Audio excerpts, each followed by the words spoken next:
Only exam trick YouTube channel में मैं आपका तहे दिल से स्वागत करता हूं। चलिए दोस्तों, आज का वीडियो जो है समस्थानिक, संभारिक व सम न्यूट्रॉनिक से संबंधित है और इसमें जो है लगभग 30 प्रश्न आपको मिलेंगे और सभी के सभी प्रश्न जो है इंपॉर्टेंट है, आपके सभी एग्जाम के लिए महत्वपूर्ण है। तो चलिए स्टार्ट करते हैं पहले प्रश्नों से। पहला क्वेश्चन क्या कहता है, दो परमाणुओं को समस्थानिक कहा जाता है यदि यदि उसमें क्या होगा, तो परमाणु संख्या समान होगा, यानी परमाणु क्रमांक समान होगा, उसकी द्रव्यमान संख्या भिन्न होगी। किसी तत्व के समस्थानिकों के बीच अंतर किनकी भिन्न संख्या की उपस्थिति के कारण होता है। तो यह जो है न्यूट्रॉन के भिन्नता के कारण ऐसा होता है। किसी परमाणु नाभिक का आइसोटॉप वह नाभिक है जिसमें जिसमें क्या होती है, तो प्रोटॉन की संख्या वही होती है जबकि न्यूट्रॉन की संख्या भिन्न होती है। तो यहाँ पे ऑप्शन बी इसका आंसर हो जाएगा। आगे देखिए, किसी तत्व के दो समस्थानिक किन गुणों से भिन्न होते हैं, किन गुणों से भिन्न होते हैं, तो न्यूट्रॉन की संख्या व द्रव्यमान की संख्या से भिन्न होते हैं। बाकी परमाणु संख्या जो है तो समान ही होते हैं। आगे ये हाइड्रोजन के समस्थानिकों की संख्या कितनी है, तो 3 है।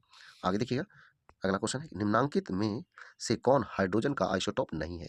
तो हाइड्रोजन का आइसोटोप कौन नहीं है, तो ट्रेंसियम नहीं है, प्रोटियम, ड्यूट्रियम और ट्रेटियम ये तीनों है और ये ऑप्शन डी वाला जो है नहीं है। हाइड्रोजन के रेडियो सक्रिय समस्थानिकों को कहते हैं, तो क्या कहते हैं, तो ट्राइट्रियम कहते हैं। आगे देखिए, ऑक्सीजन का 3 रूप दिया हुआ है जिसमें आपको परमाणु संख्या सभी में समान है लेकिन द्रव्यमान संख्या जो है अलग अलग है। अब जो है इसमें पूछ रहा है आपसे कि जो है ऑप्शन के अनुसार जो है क्या इसका आंसर होगा। तो देखिए, समस्थानिक तो यहाँ कन्फर्म है कि समस्थानिक होगा, कहें कि परमाणु संख्या सब समान है। अब देखिए यहाँ पे जो है घटाइएगा तो सब जो है अलग अलग आएगा, तो सम न्यूट्रॉनिक तो होगा नहीं। बात समझे, तो यहाँ पे आंसर समस्थानिक ठीक है। आगे ये आगे देखिए, क्लोरीन का दो दो जो है रूप दिया हुआ है, इसमें भी कह रहा है क्या, तो देखिए दोनों का परमाणु संख्या समान ही है, तो इसको जो है इसको भी समस्थानिक कह सकते हैं। आगे ये सर्वाधिक संख्या में समस्थानिक किसके पाए जाते हैं, तो सबसे ज़्यादा समस्थानिक जो होता है वो पोलोनियम का होता है। कितना होता है ये आपको बताना है। तो देखिए ना, अगला क्वेश्चन आइले, पोलोनियम में के समस्थानिकों की संख्या है, तो कितना संख्या है, तो 27 संख्या है। लेकिन ये जो है ना पुराना डेटा है, आगे जो है बढ़ गया है, लगभग जो है ना 40 के आसपास जो है हो गया है।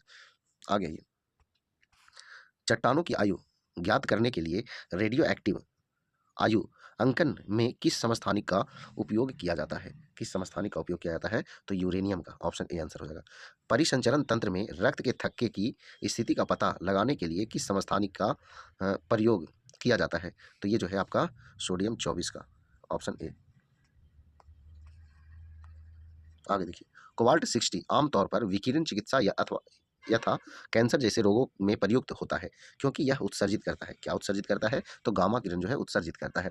रक्त कैंसर यानी ल्यूकेमिया को नियंत्रित करने के लिए उपयोग किया जाने वाला रेडियो आइसोटॉप कौन सा है, तो ये जो है आपका कोबाल्ट 60 है, ऑप्शन बी।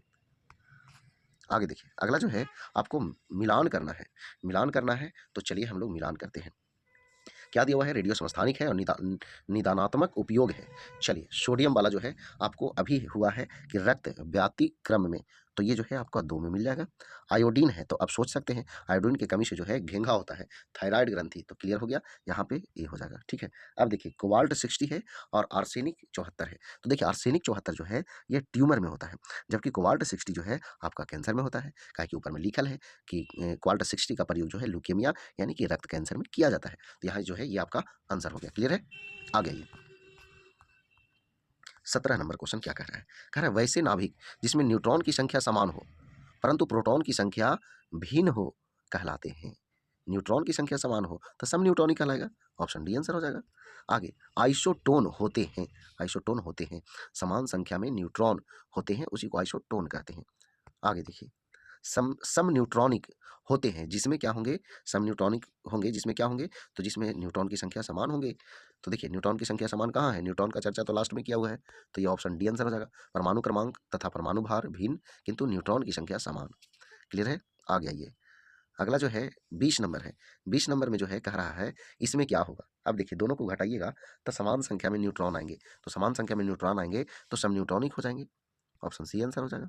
निम्नलिखित में से सम न्यूट्रॉनिक समूह कौन है, तो देखिए यहाँ पे जो है ऑप्शन डी इसका आंसर हो जाएगा। देखिए 14 में से 6 आप घटाइएगा तो 8 आएगा, 15 में से 7 घटाइएगा तो 8 आएगा, 16 में से भी 8 घटाइएगा तो 8 आएगा। तो यानी कि समान जो है दोनों का अंतर समान आ रहा है, यानी न्यूट्रॉन की संख्या सभी में समान आया तो सम न्यूट्रॉनिक होगा। आगे देखिएगा 22 नंबर, 22 नंबर जो है क्या है, तो देखिए 7 में से 3 घटाइएगा 4 आएगा, 8 में से भी 4 घटाइएगा तो 4 ही आएगा, तो यहाँ भी आइसोटोन हो जाएगा। ठीक है, आगे आइए, अगला जो है आपका 31 में से 15 घटाइएगा तो 16 आएगा और 30 में से 14 घटाइएगा तो यहाँ भी 16 आएगा, तो यहाँ भी क्या हो जाएगा, तो सम न्यूट्रॉनिक कहाँ है, तो ऑप्शन डी में आंसर है। ठीक है, आ गई 24 नंबर। वे आयन जिसमें इलेक्ट्रॉन की संख्या समान होती है क्या कहलाते हैं? तो सम इलेक्ट्रॉनिक। ऑप्शन डी आंसर हो जाएगा। आगे आइए 25 नंबर। एल्युमिनियम है, इस पे जो है आप देख रहे हैं +3 जो है चार्ज है। किसके साथ सम इलेक्ट्रॉनिक है? किसके साथ सम इलेक्ट्रॉनिक है? तो ये जो है आपका फ्लोरीन के साथ है। बात समझे? नहीं समझे? तो चलिए समझाते हैं। आएगा। अब देखिए कैसे होगा वो समझिए। एल्युमिनियम का परमाणु संख्या 13 होता है, ठीक है? और ये फ्लोरीन का परमाणु संख्या जो है आपका 9 होता है। अब देखिए 13 तो परमाणु संख्या है, लेकिन ये 3 को जो है क्या किया है? किसी को दे दिया है। तो अब जो है ये दोनों को घटाइएगा तो कितना हो जाएगा? 10 हो जाएगा। अब यहाँ जो है फ्लोरीन का 9 है और ये एगो को इसे ले लिया है, तो ले लिया है तो एगो बढ़ गया है। तो देखिए ये हो गया केगो 10 गो, तो 10 गो यहाँ भी, 10 गो यहाँ भी। अब देखिए अब यहाँ पे ये बात आपको समझना है, प्रोटॉन की संख्या घटता बढ़ता नहीं है। किसका संख्या घटता बढ़ता है? तो इलेक्ट्रॉन की संख्या घटता बढ़ता है। तो इसीलिए दोनों में समान इलेक्ट्रॉन हो गया, तो इसलिए सम इलेक्ट्रॉनिक हो गया। बात समझ गए? तो आंसर जो है ऑप्शन डी हो जाएगा। आज नंबर क्या कह रहा है? निम्नलिखित में से कौन सा युग्म सम इलेक्ट्रॉनिक आयन निरूपित करता है? देखिए यहाँ ऑप्शन जो है डी होगा। कैसे होगा वो हम आपको बता दे रहे हैं, बाकी सब ऑप्शन आपको खुद चेक करना होगा। ठीक है, कैल्शियम है, इसका परमाणु संख्या 20 है, क्लियर। ये जो है सल्फर है, इसका परमाणु संख्या 16 है। 16 है और 2 गो और ले लिया है, तो 2 गो और ले लिया तो 18 गो हो गया। कितना हो गया? 18 गो। अब देखिए इसके पास 20 गो है, लेकिन 2 गो कोई के दे दिया है, तो इसके पास भी 18 गो हो गया। तो बात समझ गए? दोनों बराबर हुआ तो सब इलेक्ट्रॉनिक हो गया। आगे ये अगला जो है 27 नंबर है। 27 नंबर भी जो है दिया हुआ है। अब कह रहा है कि इसमें से कौन सा आंसर होगा। चलिए अब जो है पहले हम आपको आंसर बता देते हैं, और नहीं तो चलिए हम पहले देख लेते हैं। देखिए ऊपर में सबका समान दिख रहा है, तो क्लियर हो गया। जब ऊपर में समान तो संभाविक हो गया, तो आंसर जो है आपका ऑप्शन बी हो जाएगा। और बाकी जो है तो समान होगा नहीं, घटाने के बाद भी अलग अलग आएगा। बाकी नीचे परमाणु संख्या भी अलग अलग है, तो संभाविक यहाँ पे आंसर हो जाएगा। आगे देखिए 28 नंबर। निम्नलिखित में से किसके उत्सर्जन से संभाविक उत्पन्न होते हैं? संभाविक उत्पन्न होते हैं, तो यह बीटा किरण के। आगे देखिए निम्नलिखित युग्मों में से कौन सा युग्म जो है सुमेलित है? कौन सा युग्म जो है आपका सुमेलित है? तो यहाँ पे जो है ना ध्यान दीजिएगा।